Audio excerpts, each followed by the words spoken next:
नमस्कार दोस्तों, मैं हूं शिवकांत गौतम। स्वागत करता हूं आप सभी का शुद्ध मनोरंजन में। क्या सुशांत सिंह राजपूत आर्थिक तंगी से जूझ रहे थे? नहीं, ऐसा नहीं था।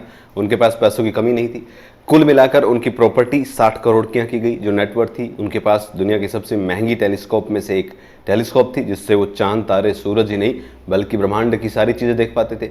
इसके अलावा उनके पास एक बहुत महंगी गाड़ी भी थी। उनकी लिस्ट भी बहुत लंबी थी। लेकिन अब उनके करीबी दोस्त ने खुलासा किया है कि उनका मंथली खर्च कैसा था और किस तरीके की उनकी कंडीशन थी। आपको बता दूं कि हर कोई हैरान रह गया था जब सुशांत सिंह राजपूत की यह खबर आई थी। डिप्रेशन से इसको जोड़कर देखा गया था। बाद में कई खुलासे हुए। कईयों ने कहा कि उनकी आर्थिक स्थिति जो खराब थी, लेकिन ऐसा नहीं था। सुशांत की एक्स मैनेजर श्रुति ने पुलिस को बयान दिया है और उसमें बताया है कि अभिनेता की फाइनेंशियल कंडीशन बहुत अच्छी थी। उसका महीने का खर्च कम से कम 10 लाख रुपए था। श्रुति ने बताया कि सुशांत ने के बांद्रा स्थित निवास जो है उसका किराया ही 4.5 लाख रुपए था। इतना ही नहीं, उन्होंने लोनावला में पावना डैम के पास एक फार्म हाउस भी रेंट पर लिया हुआ था, जिसका किराया भी लाखों में था। सुशांत की मैनेजर के मुताबिक उनके पास कई गाड़ियां थी। श्रुति के ने पुलिस को आगे भी बताया, उन्होंने सुशांत के साथ जुलाई 2019 से फरवरी 2020 तक काम किया।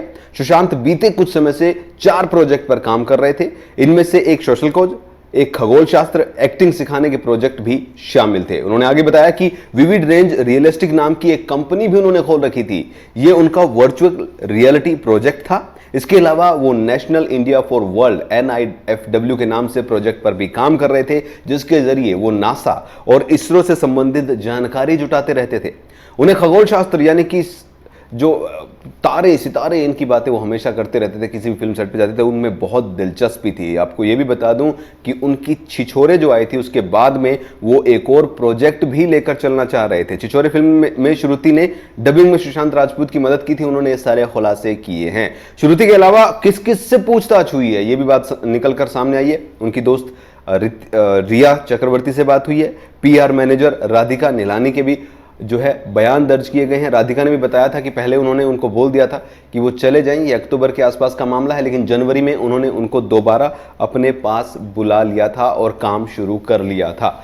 कई फिल्में थी, कई प्रोजेक्ट थे। बात यह भी आ रही कि वो खुद की फिल्म भी प्रोड्यूस कर रहे थे, जिसका कि अब खुलासा हो रहा है। कुल मिलाकर सुशांत सिंह की आर्थिक हालत की जहां तक बात की जाए तो उनके पास पैसों की कोई दिक्कत नहीं थी।